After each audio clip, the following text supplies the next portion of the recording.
ನಮಸ್ಕಾರ ವೀಕ್ಷಕರೇ, ಶ್ರೀಗರಿ ವಾರ್ತೆಗರಿಗೆ ಸ್ವಾಗತ. ನಾನು ನಿಮ್ಮ ಗ್ರಹೇಶ್ವರ ಗಾರ್ಡಿಗೇಂದ್ರ. ದಿನಾಂಕ ಜನವರಿ 11, 2026ರಂದು ಶ್ರೀ ವಾಟಾಳ್ ನಾಗರಾಜ್ ರವರ ನೇತೃತ್ವದಲ್ಲಿ ಮೈಸೂರಿನ ಆರ್ಗೇಟ್ ಬಳಿ ಬಳ್ಳಾರಿ ಉಳಿಸಿ ಎಂದು ಪ್ರತಿಭಟನೆ. ಬಳ್ಳಾರಿ ಗಲಭೆ ಬಗ್ಗೆ ಕಾಸರಗೋಡಿನಲ್ಲಿ ಕನ್ನಡ ಶಾಲೆ ಮಕ್ಕಳಿಗೆ ಮಲಯಾಳಿ ಭಾಷೆಯನ್ನು ಹೇರುತ್ತಿರುವ ಬಗ್ಗೆ ಕೇಂದ್ರ ಸರ್ಕಾರ ನೀತಿಯನ್ನು ತೀವ್ರವಾಗಿ ಖಂಡಿಸಲಾಗುವುದು. ಕಾಸರಗೋಡಿನಲ್ಲಿ ಕನ್ನಡ ಮಕ್ಕಳಿಗೆ ಆಗಿರುವ ಅನ್ಯಾಯದ ಬಗ್ಗೆ ವಯನಾಡು ಕಾಸರಗೋಡು ರಸ್ತೆಯನ್ನು ಬಂದ್ ಮಾಡುವ ವಿಚಾರವೂ ಸೇರಿದಂತೆ ಪ್ರತಿಭಟನೆಯಲ್ಲಿ ಮಾತನಾಡಿದರು. ಕನ್ನಡ ಹೋರಾಟಗಾರರು ಪಾರ್ಥಸಾರಥಿ, ತೇಜಸ್ ಲೋಕೇಶ್ ಗೌಡ, ಡಾಕ್ಟರ್ ಮೊಗನ್ನಾಚ್ ಆಚಾರ್, ಶಿವಶಂಕರ್, ವಾಟಾಳ್ ನಾಗರಾಜ್ ಅಭಿಮಾನಿಗಳು ಉಪಸ್ಥಿತರಿದ್ದರು. ಕರ್ನಾಟಕ 1956 ನವೆಂಬರ್ 1ನೇ ತಾರೀಕು ರಾಜ್ಯ ಪುನರ್ವಿಂಗಡನಾ ಸಮಿತಿ ನಿರ್ಣಯ ಮಾಡಿ ಫಜಲಾಲಿ ಸಮಿತಿ ಅಧ್ಯಕ್ಷರು, ಪಣಿಕರ್ ಕೇರಳದವರು, ಅದರ ಸದಸ್ಯರು ಆ ಸಂದರ್ಭದಲ್ಲಿ ಹೋರಾಟ ಮಾಡುವಾಗ ಪಣಿಕರ್ಗೋಸ್ಕರ ಕಾಸರಗೋಡು ಕೇರಳದಲ್ಲಿ ಉಳಿತು. ಅದಾದ್ಮೇಲೆ ನಾವು ಭಾರಿ ಹೋರಾಟ ಮಾಡಿದವರು. ಆವಾಗ Namboodiripad chief minister, communist party chief minister, ಒಂದು ರೀತಿ ನಂಬೂದಿರಿಪಾದ್ ಅವರು ಕಾಸರಗೋಡನ್ನ ಕರ್ನಾಟಕ ಬಿಡೋದಕ್ಕೆ ಒಪ್ಕೊಂಡಿದ್ರು. ಇದು ನಮ್ಮ ಸರ್ಕಾರಗಳು ಕೇರಳ ಸರ್ಕಾರದ ಜೊತೆಯಲ್ಲಿ ಮಾತುಕತೆ ಆಡಿದ್ರೆ ಕಾಸರಗೋಡು ನಮ್ದಾಗ್ತಾ ಇತ್ತು. ಅಚ್ಚ ಕನ್ನಡಿಗರ ಗಂಡು ಮೆಟ್ಟಿದ ನೆಲ ಕಾಸರಗೋಡು. ಮಹಜನ್ ವರದಿ ಬಹಳ ಅದ್ಭುತವಾಗಿ ಹೇಳಿದ್ದಾರೆ.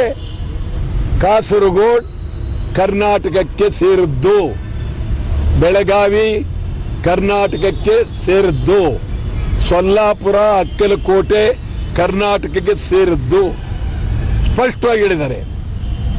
ಈಗ ಕಾಸರಗೋಡು ಮಲಯಾಳಿಗಳದಲ್ಲ, ಕಾಸರಗೋಡು ಕನ್ನಡಿಗರದು.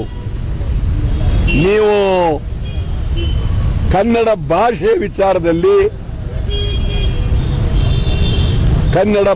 ವಿಚಾರದಲ್ಲಿ ಮಲಯಾಳಿ ಏರ್ತಕ್ಕಂಥದ್ದು ಅಕ್ಷಮ್ಯ ಅಪರಾಧ. ಕಾಸರಗೋಡು ಕರ್ನಾಟಕ ಸೇರಬೇಕು ಅಂತ ಹೇಳಿ ನಾವು ಭಾರಿ ಹೋರಾಟ ಮಾಡ್ತೀವಿ. ನಿಮ್ಗೆ ಹೇಳೋದಾದ್ರೆ ಈ ಒಂದು ವಾರದಲ್ಲಿ ಈಗಾಗಲೇ ನಾನು ಹೇಳಿದ್ದೀನಿ, ಮಂಗಳೂರು ಕಾಸರಗೋಡು ರಾಷ್ಟ್ರೀಯ ಹೆದ್ದಾರಿ ಕಾಸರಗೋಡು ಕರ್ನಾಟಕ ಸೇರಬೇಕು ಅಂತ. ಅಲ್ಲಿ ನಮ್ಮ ಪ್ರವೀಣ್ ಕುಮಾರ್ ಶೆಟ್ಟಿ ಬಣ, KR ಕುಮಾರ್ ಗುಂಪು, ಬೇರೆ ಬೇರೆ ಕನ್ನಡ ಪರ ಸಂಘಟನೆ ಎಲ್ಲ ಅಲ್ಲಿ ಬರ್ತಾರೆ. ಇಲ್ಲಿ ವಯನಾಡ್ ಹತ್ರ, ಸುಲ್ತಾನ್ ಬತೇರಿ ಹತ್ರ ಕಾಸರಗೋಡು ಕರ್ನಾಟಕ ಸೇರಬೇಕು ಅಂತ. ಕಾಸರಗೋಡಿಗೆ ಮುತ್ತಿಗೆ ಹಾಕ್ತೀವಿ, ಕಾಸರಗೋಡನ್ನ ಸೀಜ್ ಮಾಡ್ತೀವಿ, ಮುತ್ತಿಗೆ ಹಾಕ್ತೀವಿ. ಇದಕ್ಕೆ ಎಲ್ಲರ ಬೆಂಬಲ ಬೇಕು. ಸಿದ್ದರಾಮಯ್ಯನವರು ಬೆಂಬಲರು ಬೇಕು, ಈ ಕಡೆ ಬಿಜೆಪಿ ಅವ್ರ ಬೆಂಬಲರು ಬೇಕು. ಬಿಜೆಪಿಯವರಿಗೆ ಎಲ್ಲೂ ಇಲ್ಲದ ಅಭಿಮಾನ ಬಂದ್ಬಿಟ್ಟಿದೆ ಕಾಸರಗೋಡು ಬಗ್ಗೆ. ಅವ್ರು ರಾಜಕೀಯಕ್ಕೆ ತಗೊಳ್ತಾ ಇದ್ದಾರೆ. ಅಲ್ಲ, ವೇಣುಗೋಪಾಲ್ಗೆ ಹೇಳಿ, ವೇಣುಗೋಪಾಲ್ ಪ್ರಶ್ನೆ ಅಲ್ಲ, ಇಲ್ಲಿ ರಾಜಕೀಯ ಮಾಡಬೇಡಿ. ಬಿಜೆಪಿ ಆಡಳಿತದಲ್ಲಿದ್ದಾಗ ತಿರುವಳ್ಳೂರು ಪ್ರತಿಮೆ, ತಮಿಳುನಾಡಿನವ್ರ ಪ್ರತಿಮೆ ತಂದವರು ಯಾರು? ಬಿಜೆಪಿಯವರು. ಮರಾಠಿಯವರಿಗೆ ಸಂಪೂರ್ಣ ಬೆಂಬಲ ಕೊಟ್ಟವರು ಯಾರು? ಬಿಜೆಪಿಯವರು. ಬಿಜೆಪಿಯವರಿಗೆ ಇರ್ತೀವಿ, ಕರ್ನಾಟಕದಲ್ಲಿ ಹಿಂದಿ ಬೇಡ, ಬೀದಿಗೆ ಬರ್ತೀರಾ, ಬಿಜೆಪಿಯವರು ಒಪ್ಕೋತೀರಾ, ಮಾರ್ವಾಡಿಗಳಿಗೆ ನೀವು ಮಾತಾಡಬಾರ್ದು. ಇಡೀ ಕರ್ನಾಟಕ ಇವತ್ತು ಹಾಳಾಗ್ತಾ ಇರೋದೆ ಪರಭಾಷೆಯವರಿಂದ. ನಿಮ್ಗೆ ಹೇಳೋದಾದ್ರೆ ಸುಂದರವಾದಂಥ ಮೈಸೂರು ಹಾಳಾಗಿರೋದು ಪರಭಾಷೆಯವರಿಂದ, ಮಾರ್ವಾಡಿಗಳಿಂದ. ಮೈಸೂರು ಸುತ್ತ ಇರುವ ತಾಲ್ಲೂಕುಗಳಲ್ಲಿ ಮಾರ್ವಾಡಿಗಳು ಸಿಕ್ಕಾಪಟ್ಟೆ ಬಂದಿದ್ದಾರೆ. ನಿಮ್ಗೆ ಹೇಳೋದಾದ್ರೆ ಕೋಟೆಯಿಂದ ನನಗೆ ಫೋನ್ ಮಾಡಿದ್ರು, ಮಾರ್ವಾಡಿಗಳು ಭಾರಿ ಬಂದಿದ್ದಾರೆ ಅಂತ ಹೇಳಿ.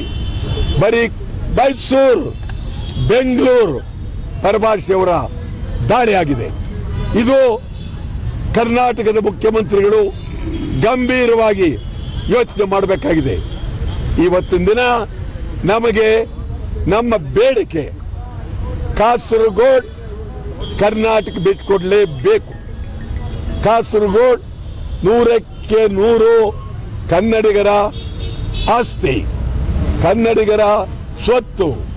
ಈಗ ನಿಮ್ಗೆ ಹೇಳೋದಾದ್ರೆ ತಮಿಳುನಾಡಿನಿಂದ ನಮ್ಗೆ ಅನ್ಯಾಯ ಆಗ್ತಾ ಇದೆ ತಾಳ್ವಾಡಿ, ಹೊಸೂರು, ಮಹಾರಾಷ್ಟ್ರದಿಂದ ಸೊಲ್ಲಾಪುರ, ಅಕ್ಕಲಕೋಟೆ, ಈ ಕಡೆ ಆಂಧ್ರದಿಂದ ಮಡಕಸಿರ, ಎಲ್ಲವೂ ಅನ್ಯಾಯ ಆಗ್ತದೆ. ನಿಮ್ಗೆ ಹೇಳೋದಾದ್ರೆ ರಾಘವೇಂದ್ರ ಸ್ವಾಮಿ ಮಠ, ಶ್ರೀಶೈಲ ನಮಗೆ ಸೇರ್ಬೇಕು, ಕನ್ನಡಿಗರದು ನಮಗೆ ಸೇರ್ಲೇಬೇಕು. ರಾಘವೇಂದ್ರ ಸ್ವಾಮಿಗಳ ಮಠ, ಶ್ರೀಶೈಲ ಕನ್ನಡಿಗರಿಗೆ ಸೇರ್ಲೇಬೇಕು. ಇದ್ರ ಜೊತೆಗೆ ತಿರುಪತಿಯಲ್ಲಿ 40% ಕನ್ನಡಿಗರ ಆಸ್ತಿ ಇದೆ. ಮೈಸೂರು ಮಹಾರಾಜರ ಆಸ್ತಿ, ಚಿನ್ನ, ಬಣ್ಣ ಎಲ್ಲವಿದೆ. ಮತ್ತು ದೇವಸ್ಥಾನಕ್ಕೆ ಹೋಗ್ತಕ್ಕಂಥ ಜನರಲ್ಲಿ 40% ತಿರುಪತಿಗೆ ಕನ್ನಡಿಗರು. ತಿರುಪತಿಯ ಕಮಿಟಿಯಲ್ಲಿ ಕನ್ನಡಿಗರನ್ನ ನೇಮಕ ಮಾಡಲೇಬೇಕು.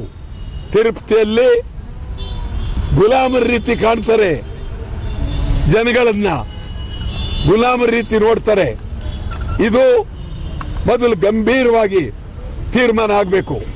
ಮುಖ್ಯಮಂತ್ರಿಗೆ ಹೇಳ್ತೀನಿ, ನಮ್ಮ ಮುಖ್ಯಮಂತ್ರಿ ಮಾತು ಕೇಳಲ್ಲ, ಅವರು ಯಾರ ಮಾತು ಕೇಳಲ್ಲ. ಅದೊಂದು ರೀತಿ ಹಿಟ್ಲರ್ ಪ್ರಭುತ್ವ, ಒಳ್ಳೇದಲ್ಲ, ಅದು ಗೌರವ ಅಲ್ಲ. ಕಾಸರಗೋಡನ್ನ ಪಡೆಯೋದಕ್ಕೆ ನಾಳೆ ಮೊದಲನೇ ಹಂತ ಕರ್ನಾಟಕದಲ್ಲಿ ರಾಜಭವನದ ಮುಂದೆ, ರಾಜಭವನ ಮುತ್ತಿಗೆ ಕೇಂದ್ರ ಸರ್ಕಾರ ಕೂಡಲೇ ಕಾಸರಗೋಡು ಕರ್ನಾಟಕಕ್ಕೆ ಸೇರಿಸಲೇಬೇಕು. ಪ್ರಧಾನಮಂತ್ರಿಯವರಿಗೆ ಹೇಳ್ತೀನಿ, ಗಂಭೀರವಾಗಿ ಇದು ನೀವು ನೋಡಿ. ಅಲ್ಲಿ ಮತ್ತು ಮಹಾಜನ್ ವರದಿಯಲ್ಲಿ ಹೇಳಿದ್ದಾರೆ 100ಕ್ಕೆ 100 ಕಾಸರಗೋಡು ಕನ್ನಡಿಗರದು, ತಾಳ್ವಾಡಿ ಕನ್ನಡಿಗರದು, ಹೊಸೂರು ಕನ್ನಡಿಗರದು, ಮಡಕಸಿರ ಕನ್ನಡಿಗರದು, ಸೊಲ್ಲಾಪುರ ಕನ್ನಡಿಗರು. ಇದಕ್ಕಾಗಿ ಹೊರನಾಡ ಕನ್ನಡಿಗರ ಹಿತಕ್ಕಾಗಿ ಕರ್ನಾಟಕ ಸರ್ಕಾರ ಒಂದು ಉನ್ನತ ಮಟ್ಟದ ಸಮಿತಿಯನ್ನು ಮಾಡಬೇಕು. ಇದ್ರ ಜೊತೆಗೆ ಅಲ್ಲಿನ ಕನ್ನಡ ಶಾಲೆಗಳಿಗೆ, ಕನ್ನಡ ಸಂಘಗಳಿಗೆ, ಕನ್ನಡಿಗರಿಗೆ ನೆರವು ನೀಡಬೇಕು. ಇದಕ್ಕಾಗಿ ಮುಂದಿನ ಆಯವ್ಯಯದಲ್ಲಿ ಕನಿಷ್ಠ ಹೊರನಾಡು ಕನ್ನಡಿಗರಿಗೆ 500 ಕೋಟಿ ರೂಪಾಯಿ ಮೀಸಲಿಡಬೇಕು. ಹೊರನಾಡು ಕನ್ನಡಿಗರಿಗೆ, ಯಾಕೆಂದ್ರೆ ಅಲ್ಲಿ ಶಾಲೆ ನಡೆಸಬೇಕಾದವರು, ಕನ್ನಡ ಸಂಘ ನಡೆಸಬೇಕಾದವರು, ಕನ್ನಡದ ಬಗ್ಗೆ ಮಾತಾಡೋರು ಅಲ್ಲಿ ಯಾರು ಕೊಡೋದಿಲ್ಲ. ನಮ್ಮ ಸರ್ಕಾರದಿಂದ ನೇರವಾಗಿ ಕೊಡಬೇಕು. ಮತ್ತು ಈ ಗಡಿ ಪ್ರದೇಶದಲ್ಲಿ ಪಾಸಾದಂಥ ವಿದ್ಯಾರ್ಥಿಗಳಿಗೆ ಕರ್ನಾಟಕದಲ್ಲಿ ಅವರಿಗೆ ಸೀಟ್ ಕೊಡಬೇಕು, ಅನುಕೂಲ ಮಾಡಬೇಕು ಮತ್ತು ಉದ್ಯೋಗ ಕೊಡಬೇಕು. ಇದು ಕನ್ನಡ ಚಳವಳಿ ವಾಟಾ ಪಕ್ಷದ ಒತ್ತಾಯ, ಹೋರಾಟ. ಸರ್, ಬಳ್ಳಾರಿಯಲ್ಲಿ ತಮ್ಗೆ ಹೇಳೋದಾದ್ರೆ ಸುಮಾರು ನೀವು ಯಾರು ಹುಟ್ಟೇ ಇರಲಿಲ್ಲ ಅಂತ ಕಾಣುತ್ತೆ. ಕೆಂಗಲ್ ಹನುಮಂತಯ್ಯನವರು ಮುಖ್ಯಮಂತ್ರಿ ಆಗಿದ್ದಾಗ ಮದ್ರಾಸ್ನಲ್ಲಿತ್ತು ಇದು ಬಳ್ಳಾರಿ. ಮದ್ರಾಸ್ನಿಂದ ಬಿಡುಗಡೆ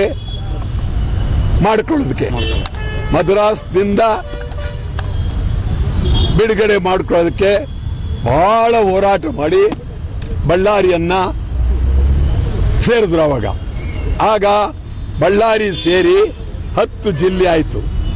ಮೊದಲೇ ಕರ್ನಾಟಕ ಏಕೀಕರಣ ಆದ ಬಳ್ಳಾರಿ ನಮ್ಗೆ ಸೇರಿತು. ಈಗ ಬಳ್ಳಾರಿಯಲ್ಲಿ ಅಲ್ಲಿ ವಿಜಯನಗರ ಸಾಮ್ರಾಜ್ಯ, ವಿರೂಪಾಕ್ಷ ದೇವಸ್ಥಾನ ಏನು ಅದ್ಭುತವಾಗಿತ್ತು. ಎಲ್ಲ ಅಲ್ಲಿ ಈ ಖನಿಜ ಕಳ್ಳರುಗಳು, MLAಗಳು, ex-MLAಗಳು ಎಲ್ಲರೂ ಲೂಟಿ, ಒಂದಲ್ಲ ಎರಡಲ್ಲ.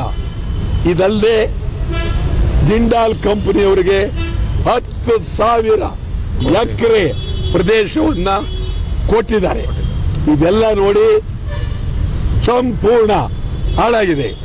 ಇವತ್ತು ನೀವು ಹೇಳೋದಾದ್ರೆ ಗುಂಡಿನ ರಾಜಕೀಯ, ಗೋಲಿಬಾರ್ ರಾಜಕೀಯ, ಇದು ಕರ್ನಾಟಕದಲ್ಲಿ ಕೆಟ್ಟ ಚಿಂತನೆ.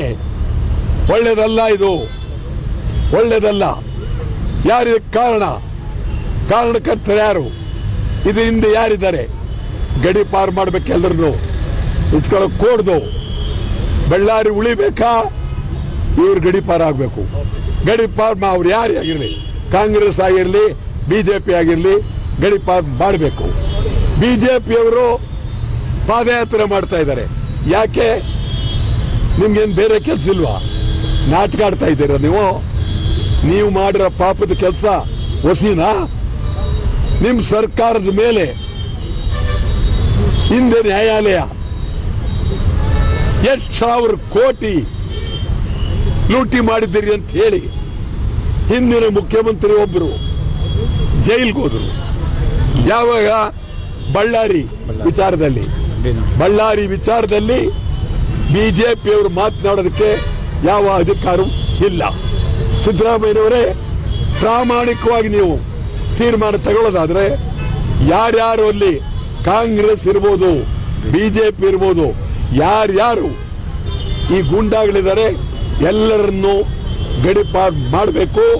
ಮತ್ತು ನೀವು ನಮ್ಮ ಪಕ್ಷ ಅಂತ ಹೇಳಿ ಅದನ್ನ ಗಂಭೀರವಾಗಿ ಯಾರ್ಯಾರನ್ನು ಅರೆಸ್ಟ್ ಮಾಡಿದ್ದೀರಿ. MLA ಯಾಕೆ ಮಾಡಲಿಲ್ಲ? ಮಾಜಿ ಇನ್ನೊಬ್ಬ MLA ಇವ್ರನ್ನೆಲ್ಲ ಮಾಡಬೇಕು. ನನ್ನ ಪ್ರಕಾರ ಜನಾರ್ದನ್ ರೆಡ್ಡಿನೂ ಮಾಡಬೇಕು, ಭರತ್ ರೆಡ್ಡಿನೂ ಮಾಡಬೇಕು, ಇವರೆಲ್ಲ ಮಾಡಬೇಕಾಗುತ್ತೆ. ಇದು ಬಹಳ ಗಂಭೀರವಾಗಿ ಇರ್ತಕ್ಕಂಥದ್ದು. ಬಹಳ ಪ್ರಮುಖವಾಗಿ ಹೇಳೋಣ, ನೆಕ್ಸ್ಟ್ ಹೇಳೋಣ. ಮತ್ತೆ ಮುಂದಿನ ವಾರ್ತೆಗರಿಯಲ್ಲಿ ಭೇಟಿಯಾಗೋಣ. ಶ್ರೀಗರಿ, ನಿಮ್ಮ ಮನದಾಳದ ಗರಿ. ನಮಸ್ಕಾರ. ಶ್ರೀಗರಿ, ನಿಮ್ಮ ಮನದಾಳದ ಗರಿ. ಶ್ರೀಗರಿ, ನಿಮ್ಮ ಭಾವನೆಗಳ ಗರಿ. ಶ್ರೀಗರಿ, ನಾಡಿನ ಹೆಮ್ಮೆಯ ಗರಿ.